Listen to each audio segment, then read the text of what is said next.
Derivation of orbit radius से मुराद ये है कि हम किस तरह से रेडियस की इक्वेशन को डिराइव कर सकते हैं। तो वो हम इजीली जो है one of the application of bore atomic model जो है, जिसमें जो है हम ऑर्बिट का रेडियस जो है वो मालूम कर सकते हैं। लेट्स सपोज इलेक्ट्रॉन जो है वो रिवॉल्व कर रहा है अराउंड द न्यूक्लियस। ये न्यूक्लियस है और इसके अराउंड जो है वो एक इलेक्ट्रॉन जो है वो रिवॉल्व कर रहा है, ठीक है। तो इसके ऊपर चूंकि नेगेटिव चार्ज है और इसके ऊपर जो है वो पॉजिटिव चार्ज है, तो इन दोनों के दरमियान जो डिस्टेंस है वो क्या है, आर है, ठीक है। और ये रेडियस हमने इसको डिराइव करना है इसकी इक्वेशन को। अब जब ये इलेक्ट्रॉन जो है रिवॉल्व कर रहा है इसके अराउंड, तो आपने ये देखा होगा, कूलम्स लॉ पढ़ा होगा टेंथ में, जिसमें ये कहता है कि between the force of attraction between two point charges is directly proportional to their product, ठीक है, और inversely proportional to the square of the distance between them। कि जो इनके ऊपर जो फोर्स ऑफ अट्रैक्शन या रिपल्शन होती है बिटवीन टू चार्जेस, वो डायरेक्टली प्रोपोर्शनल होती है कि इनके ऊपर चार्ज कितना है, ठीक है। तो हम कुल फोर्स को लिख सकते हैं। अब देखें यहाँ पर जो इलेक्ट्रॉन है इसके ऊपर जो है वो एक्चुअली दो फोर्सेस लग रही हैं, ठीक है। एक तो फोर्स लग रही है कूलम फोर्स जो इलेक्ट्रॉन और न्यूक्लियस के दरमियान है, और जो दूसरी जो है सेंट्रीपिटल फोर्स है जो इसके रिवॉल्व होने की वजह से, ठीक है, जो इसका जो है सर्कुलर मोशन है अराउंड द न्यूक्लियस, उसकी वजह से जो फोर्स है उसको हम क्या कहेंगे, सेंट्रीपिटल फोर्स कहेंगे, ठीक है। तो एक तो है कूलम फोर्स, और कूलम फोर्स किसकी इक्वल है, मैंने अभी आपको बताया है कि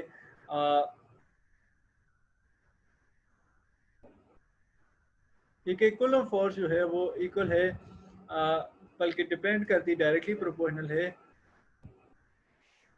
Q1 Q2, और इन्वर्सली प्रोपोर्शनल है किसके, square of the distance between है, ठीक है। तो जब ये साइन ऑफ प्रोपोर्शनैलिटी हटेगा तो इक्वलिटी का साइन आएगा, और ये क्या है साइन, कूलम फोर्स जो है इसकी जो इक्वेशन बनेगी वो K Q1 Q2 divided by R square है, ठीक है। तो ये हमारे पास जो है इक्वेशन है कूलम लॉ की। अब देखें ये क्या है, Q1 क्या है, चार्ज ऑफ जो है charge particle of one, charge on one particle, और ये दूसरा जो है चार्ज ऑन अनदर पार्टिकल, ठीक है। अब इलेक्ट्रॉन के ऊपर भी जो चार्ज है वो सेम है, और प्रोटॉन के ऊपर भी चार्ज सेम है, ठीक है। तो हम इन दोनों को किससे रिप्रेजेंट कर सकते हैं, ई से रिप्रेजेंट कर सकते हैं, क्योंकि दोनों के ऊपर चार्ज क्या है, सेम है, ठीक है। और एक तो हो गई ये इलेक्ट्रॉन है E1, ठीक है, और दूसरा जो है वो ZE। अब ZE से क्या मुराद है कि इसके अंदर कितने प्रोटॉन मौजूद हैं, ठीक है। न्यूक्लियस जो है Z किसको जाहिर कर रहा है, एटॉमिक नंबर को जाहिर कर रहा है। एटॉमिक नंबर क्या होता है, नंबर ऑफ प्रोटॉन को, ठीक है। तो हाइड्रोजन के केस में क्या है, एक ही प्रोटॉन मौजूद होता है, तो Z इजिकल टू 1 आ जाएगा, ठीक है। लेकिन अगर आप अदर देन हाइड्रोजन एटम अगर आप बात करेंगे तो Z की वैल्यू जो है वो चेंज हो सकती है depending upon the number of proton. तो Z किसको जाहिर कर रहा है, एटॉमिक नंबर को जाहिर कर रहा है, और ये क्या है, Z। तो इसके बाद ये क्वेश्चन आपके पास बन जाएगी कि ZE स्क्वायर, ठीक है, ZE square divide by R square, ठीक है। तो ये आपके पास जो है कूलम की कूलम लॉ की इक्वेशन है। अब K क्या है, K एक कांस्टेंट है जिसको हम क्या कहेंगे, permittivity of space. Permittivity of space से क्या मुराद है कि बल्कि K जो एक कांस्टेंट है, इसकी जो वैल्यू है 1/4 ई नॉट है। ई नॉट क्या है, परमिटिविटी ऑफ स्पेस है, ठीक है, के कांस्टेंट है, और ई नॉट क्या है, परमिटिविटी ऑफ स्पेस है। परमिटिविटी ऑफ स्पेस से मतलब ये है कि अगर हम इनके दरमियान वैक्यूम हो, कोई और चीज़ मौजूद ना हो इन दोनों चार्जेस के दरमियान, ठीक है, तो किस तरह से जो है वो इलेक्ट्रोस्टैटिक फोर्स जो है इनके ऊपर इंटरेक्ट करेगी, या वैक्यूम कितना अलाउ करेगी इन इलेक्ट्रोस्टैटिक फोर्स को कि वो एक दूसरे को अट्रैक्ट कर सके, ठीक है। तो इसको क्या कहते हैं, परमिटिविटी ऑफ स्पेस कहते हैं कि जो इलेक्ट्रोस्टैटिक फोर्स है किसी भी मटेरियल में, यहाँ पर चूंकि वैक्यूम है ई नॉट में, तो वैक्यूम में वो कितना जो है वो इसको अलाउ कर रही है कि एक दूसरे के वैक्यूम के कितना अलाउ कर रही है इलेक्ट्रोस्टैटिक फोर्स को। ठीक है। तो अब जो है हमारे पास जो इसकी वैल्यू है हम इसको लिख सकते हैं 1/4 ई नॉट, 1 आवर की जरूरत नहीं है। तो आपके पास चूंकि के की वैल्यू किसकी इक्वल है, के की वैल्यू इक्वल है 1/4 ई नॉट है। ठीक है। तो के की वैल्यू जब आप इस इक्वेशन में पुट करेंगे तो आपके पास कूलम फोर्स की जो वैल्यू बनेगी वो क्या होगी,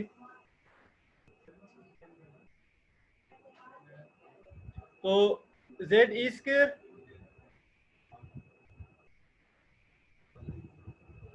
4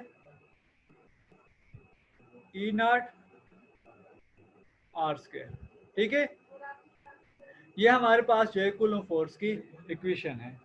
ठीक है। यहाँ पर अगेन बताते चलूँ ई हमने क्यों लगाया है, ई जो है वो चार्ज को जाहिर कर रहा है। तो चूंकि प्रोटॉन के ऊपर भी सेम चार्ज है और इलेक्ट्रॉन के ऊपर भी सेम चार्ज है, वैल्यू ऑफ चार्ज जो है वो सेम है। ठीक है। वैल्यू की बात हो रही है, साइन की बात नहीं हो रही है। एक के ऊपर नेगेटिव है, एक के ऊपर पॉजिटिव है, लेकिन दोनों की चार्जेस की जो वैल्यू है वो सेम है। तो इस वजह से हमने जेड ई स्क्वायर लिखा है। और जेड किसको जाहिर कर रहा है, नंबर ऑफ प्रोटॉन को। तो हाइड्रोजन के केस में चूंकि नंबर ऑफ प्रोटॉन 1 के इक्वल होता है, तो वो क्या है होगा, या z की वैल्यू क्या आ जाएगी, 1 की इक्वल आ जाएगी। ठीक है। अब जो है ये हमारे पास ये क्वेश्चन है कूलम लॉ के लिए। ठीक है। कूलम फोर्स के लिए हमारे पास ये क्वेश्चन है। अब जो है इसको आप क्वेश्चन नंबर 1 कह लें या कुछ भी। अब जो इसके ऊपर जो दूसरी फोर्स लग रही है वो कौन सी है, वो सेंट्रीपिटल फोर्स है। ठीक है। कि जो इसको मूव करवा रही है अराउंड द न्यूक्लियस। ठीक है। ठीक है कि इसके ऊपर इलेक्ट्रोस्टैटिक फोर्स तो लग रही है, न्यूक्लियस को अपनी तरफ अट्रैक्ट तो कर रहा है, लेकिन इलेक्ट्रॉन जो है वो रिवॉल्व कर रहा है अराउंड द न्यूक्लियस। ठीक है। तो जो चीज जो है जो ऐसी फोर्स जो मजबूर करती है किसी भी बॉडी को रोटेशनल मोशन में, उसको हम क्या कहते हैं, सेंट्रीपिटल फोर्स कहते हैं।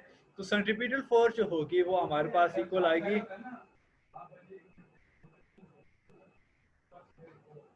तो सेंट्रीपिटल फोर्स जो होगी वो आपके पास आएगी एफ सी, आप इसको लिख लें। ठीक है। सेंट्रीपिटल फोर्स, और ये किसकी इक्वल है, M V square divide by R. ठीक है। M V square divide by R. ठीक है। अब आ जाए यहाँ पर, हमने कहा कि इसके ऊपर इलेक्ट्रॉन्स के ऊपर दो फोर्सेस लग रही हैं। एक तो कूलम फोर्स लग रही है, electrostatic force between electron and proton या न्यूक्लियस आप कह लें। ठीक है। और दूसरी जो फोर्स है वो कौन सी है, सेंट्रीपिटल फोर्स है, जो इसको रिवॉल्व करवा रही है ऑर्बिट के अंदर। अब हमें ये बात पता है कि इलेक्ट्रोस्टैटिक फोर्स और कूलम फोर्स जो है वो एक दूसरे के इक्वल हैं। ठीक है। अगर ये इक्वल ना होती, ठीक है, अगर ये इक्वल ना हो, जिसको आप इक्वेशन नंबर 2 कह लें, तो अगर ये इक्वल ना हो तो लेट्स सपोज अगर इलेक्ट्रोस्टैटिक फोर्स ज्यादा हो जाती है सेंट्रीपिटल फोर्स से, तो ये इलेक्ट्रॉन जो है इसके अंदर फॉल कर जाएगा न्यूक्लियस के अंदर, जो कि होता नहीं है। ठीक है। और अगर सेंट्रीपिटल फोर्स जो है वो ज्यादा हो जाए इलेक्ट्रोस्टैटिक फोर्स से, तो ये इलेक्ट्रॉन जो है वो यहाँ से निकल जाएगा। ठीक है। तो अगर इलेक्ट्रॉन जो है और अपने ऑर्बिट में फिक्स है, तो इसका मतलब क्या है कि दोनों फोर्सेस जो हैं वो इक्वली इसके ऊपर लग रही हैं। एक फोर्स की वजह से दोनों जो है अपना असर जो है वो एक दूसरे के साथ कैंसिल कर रही हैं। ठीक है। कि सेंट्रीपिटल फोर्स क्या कर रही है, यहाँ से इसको दूर भगा कर लेके जाकर जा। इसकी एग्जांपल आप इस तरह से ले लें कि अगर आप जो है किसी चीज के साथ, ठीक है, स्ट्रिंग के साथ या किसी धागे के साथ जो है वो आप कोई चीज बांधे, ठीक है, और उसको जो है आप जो है वो रोटेट करवाएं अपने हाथ में, और अगर आप एकदम से उसको छोड़ दें या आप उससे धागा टूट जाए, तो क्या होगा कि वो जो पत्थर आपने बांधा होगा वो दूर जाकर गिरेगा। ठीक है। तो वो कौन सी फोर्स है, वो सेंट्रीपिटल फोर्स थी जो प्रोवाइड कर रहे थे आप उसको। तो जो ही आपने उसको छोड़ा वो सेंट्रीपिटल फोर्स खत्म हो गई, तो वो क्या हो गया, आपसे दूर जाकर गिराए। इसी तरह से जो इलेक्ट्रोस्टैटिक फोर्स है वो क्या कर रही है, वो जो धागा है वो पत्थर को आपके हाथ के पास नहीं आने दे रहा, ठीक है। तो वो बेसिकली क्या है, कूलम फोर्स है between proton electron and nucleus. तो जब ये दोनों फोर्सेज जो है बैलेंस है एक दूसरे के साथ, तो इलेक्ट्रॉन जो है वो रिवॉल्व कर रहा है अपने न्यूक्लियस के अंदर, ठीक है। तो जब हम इन दोनों की वैल्यूज को लिखेंगे, ठीक है, जब हम इन दोनों की वैल्यूज को लिखेंगे तो हमारे पास ये किस तरह से हम इनको लिखेंगे, कूलम फोर्स की हमारे पास क्या वैल्यू आई थी, Z E square,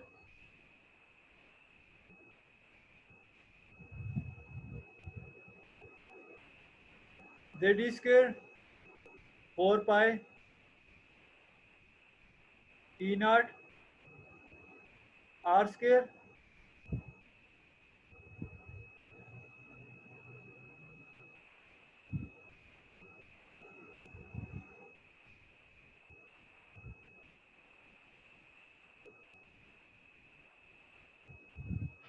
E naught R square, और ये किसकी इक्वल है, M V square divide bye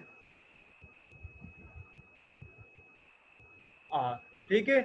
तो जो चीज़ें कर सकती है एक दूसरे से उनको कैंसिल आउट कर लें, ये भी इक्वेशन के एक साइड पर है और ये दूसरी साइड पर है, तो ये आर की इक्वल, ठीक है।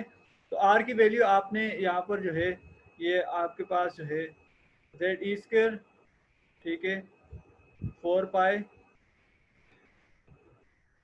ई नॉट आर, ठीक है, और ये किसकी इक्वल है, एम वी स्क्वायर के,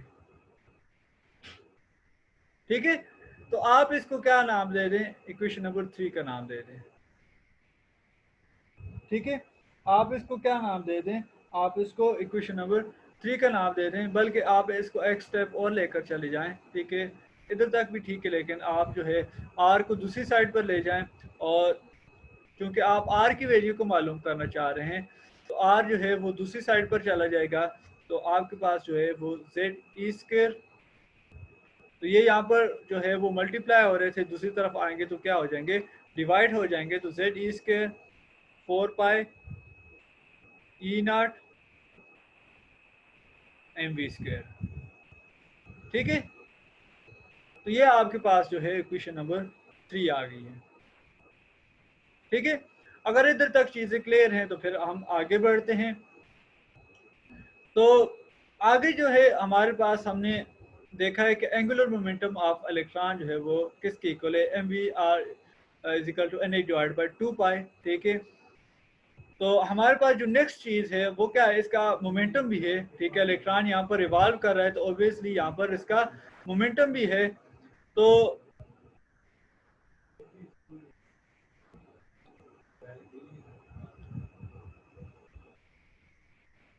हमारे पास जो है एंगुलर मोमेंटम किसके इक्वल होता है, एंगुलर मोमेंटम होता है जनाब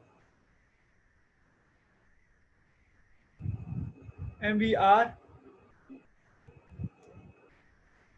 ठीक है। कल हमने पढ़ा है M V R is equal to N H divided by 2 pi, ठीक है। अब देखें, हम इस v को हटाना चाहते हैं, हमें नहीं पता कि इलेक्ट्रॉन जो है वो किस वेलोसिटी के साथ जो है वो यहाँ पर रिवॉल्व कर रहा है, ठीक है। तो वेलोसिटी का हमें नहीं पता इलेक्ट्रॉन्स की, तो हम ये चाहते हैं कि ये जो अननोन वैल्यू है उसको हम किसी नॉन वैल्यू के साथ जो है वो रिप्लेस करते हैं, ठीक है। तो अगर हम इस इक्वेशन में आए तो हमारे पास जो है सारी की सारी चीज़ें जो हैं वो कांस्टेंट हैं। तो अगर हम v को रिप्लेस कर दें इन सारी कांस्टेंट चीज़ों के साथ, एक आपके पास ऐसी चीज़ है जिसकी वैल्यू मालूम है और दूसरी जो चीज़ है उसकी वैल्यू नहीं मालूम, तो आप उसको प्रेफर करेंगे जिसकी वैल्यूज आपको मालूम होंगी, ताकि जो है उसके ज़रिए से आप अननोन वैल्यू मालूम कर सकें, ठीक है। तो वेलोसिटी को रिप्लेस करने के लिए यहाँ पर v स्क्वायर है, तो यहाँ पर क्या करूँगा, v is equal to N H divided by 2 pi M R, ठीक है। अब यहाँ पर देखिए क्वेश्चन नंबर 3 में ये क्या है, v स्क्वायर है, और यहाँ पर ये जस्ट v है, तो आप क्या ले लें, स्क्वायर ले लें, स्क्वायर बोथ साइड, ठीक है। जब आप स्क्वायर लेंगे बोथ साइड पर तो ये क्या हो जाएगा, V square is equal to N square H square, 2 का स्क्वायर क्या होता है 4 pi square M square R square, ठीक है। तो ये क्या है, ये हमारे पास जो है वी स्क्वायर की वैल्यू है, ठीक है। इसको आप इक्वेशन नंबर 4 कहते हैं, ठीक है। तो इसको अगर आप फर्दर थोड़ा सा और लेकर आ जाएं, ठीक है, तो यहाँ पर देखें इस क्वेश्चन नंबर 3 में एक्चुअली ये क्या है 1/v² है, ठीक है। क्योंकि v जो है डिनोमिनेटर में है तो इसको आप क्या लिख सकते हैं 1/v² लिख सकते हैं। तो इसको 1/v² में लाने के लिए आप क्या करेंगे,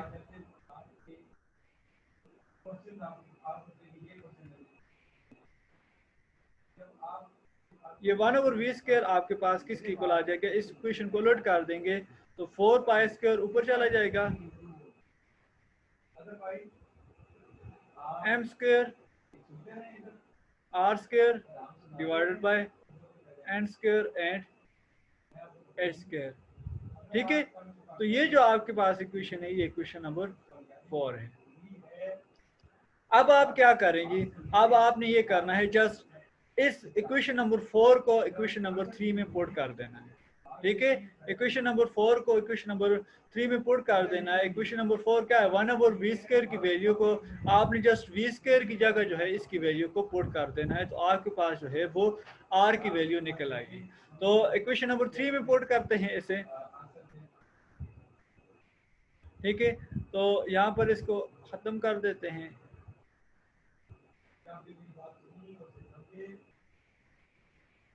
ठीक है। तो ये इक्वेशन नंबर 3 है। इस इक्वेशन नंबर 3 में हम पुट करते हैं इक्वेशन नंबर 4 को, ठीक है। तो पुटिंग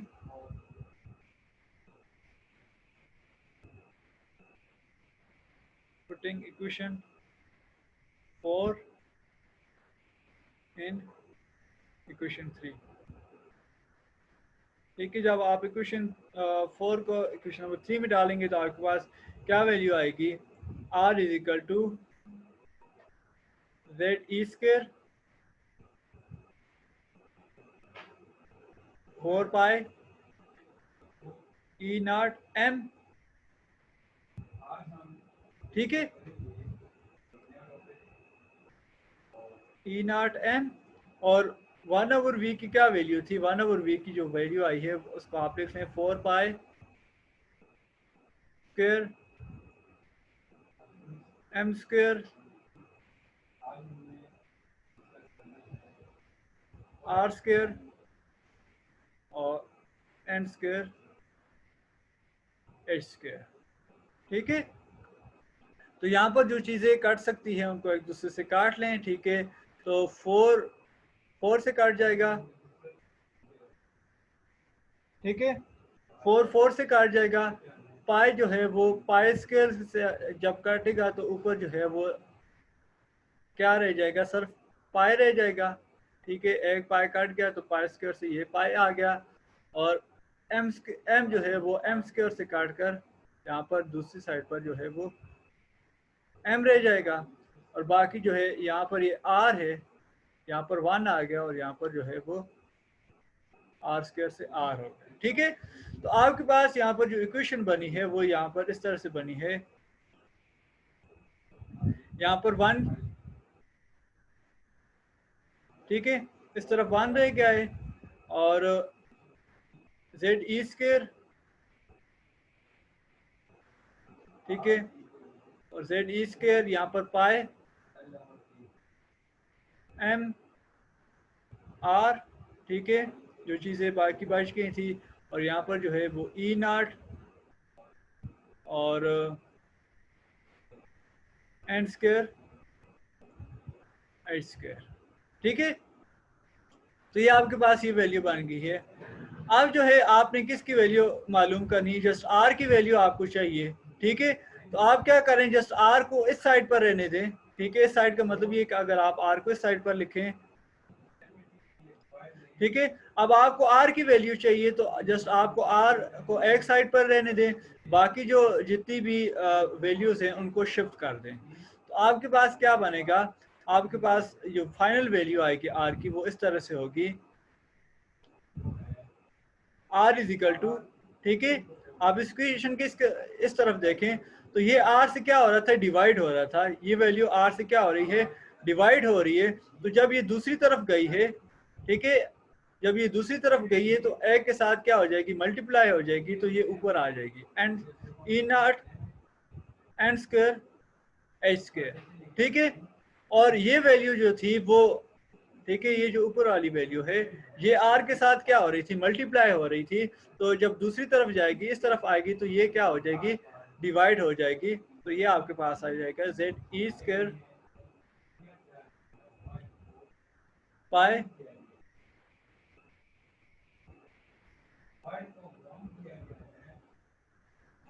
ठीक है।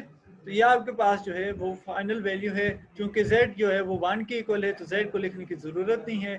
तो आपके पास जो फाइनल वैल्यू बनेगी वो इस तरह से होगी, N square E naught H square divided bye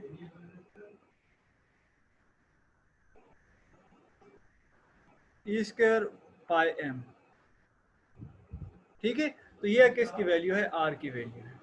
अब यहाँ पर देखें, अब हमारे पास जो ये फाइनल वैल्यू है इक्वेशन नंबर 5 जो है ये डिराइव कर दी है equation for radius of orbit, ठीक है।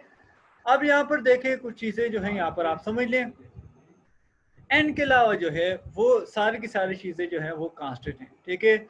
एन जो है वो नंबर ऑफ शेल है, ठीक है। तो एन इज इक्वल टू 1 हो सकता है, 2 हो सकता है, 3 हो सकता है, एंड सो ऑन, ठीक है। और ई नॉट जो है वो मैंने अभी आपको बताया परमिटिविटी ऑफ स्पेस है, ठीक है। और इसकी जो वैल्यू है वो ऑलमोस्ट इक्वल है, अब 8.45 इंटू 10⁻⁻12, ठीक है, coulomb square metre newton inverse और मीटर इनवर्स, ठीक है, ये इसकी यूनिट्स हैं। तो इसके अलावा जो है प्लांक कांस्टेंट की अपनी वैल्यू है, ठीक है। इसके अलावा ये चार्ज ऑन इलेक्ट्रॉन स्क्वायर है, ठीक है, पाई की वैल्यू है, और मास ऑफ इलेक्ट्रॉन एम जो है वो मास ऑफ इलेक्ट्रॉन, ठीक है। तो जब आप इन सारी वैल्यूज को पुट करते हैं, क्योंकि ये आपके पास जितनी भी वैल्यूज हैं तो मैं, ठीक है, ये जितनी भी वैल्यूज है आपके पास,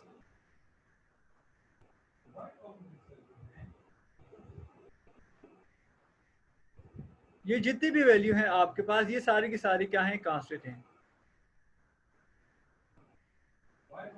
ठीक है। ये ब्रैकेट्स में जितनी भी वैल्यूज हैं ये क्या है, सारी की सारी कांस्टेंट हैं। तो जब आप इनको कांस्टेंट की वैल्यूज को लिखते हैं तो ये आपके पास किसके इक्वल आता है, ये आपके पास आएगा 0.529 एंगस्ट्रॉन, ठीक है। एंगस्ट्रॉन की वैल्यू क्या होती है, 10⁻⁻10 मीटर, ठीक है।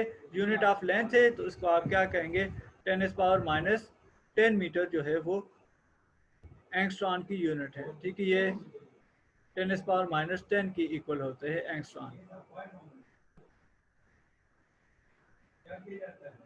ठीक है। तो इसको इस तरह से रिप्रेजेंट किया जाता है। तो अगर आप रेडियस ऑफ फर्स्ट ऑर्बिट मालूम करना चाह रहे हैं कि यहाँ पर जो है वो न्यूक्लियस से फर्स्ट ऑर्बिट का फासला कितना है, तो जस्ट आपने क्या कर देना है, R1 is equal to N की जगह आपने क्या कर लेना है, 1 पुट करना है। तो 1 का स्क्वायर क्या होता है, 1 ही होता है, तो 0.529 एंगस्ट्रॉम, ठीक है। तो ये आपके पास R1 किसकी इक्वल आएगा, 0.529 इंटू 10⁻⁻10 मीटर या एंगस्ट्रॉन, जो भी आप लिख लें, ठीक है। तो ये इसके इक्वल आएगा। इसी तरह से जब आप सेकंड ऑर्बिट का रेडियस मालूम करना चाहें, ठीक है, यहाँ से लेकर यहाँ तक का फासला मालूम करना चाहें, तो आप क्या करेंगे, n इज इक्वल टू 2 लिखेंगे। तो जब आपके पास जो होगा R2 जब आप मालूम करेंगे,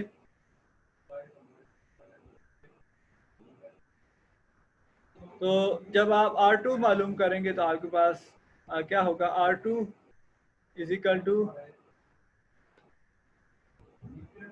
n स्क्वायर, और n की वैल्यू क्या है, 2 है, तो 2 स्क्वायर और 0.529। ठीक है, तो जब 2 का स्क्वायर क्या आता है, 4 आता है, इसको 0.529 से मल्टीप्लाई करेंगे तो ये आपके पास किसके इक्वल आएगा, 3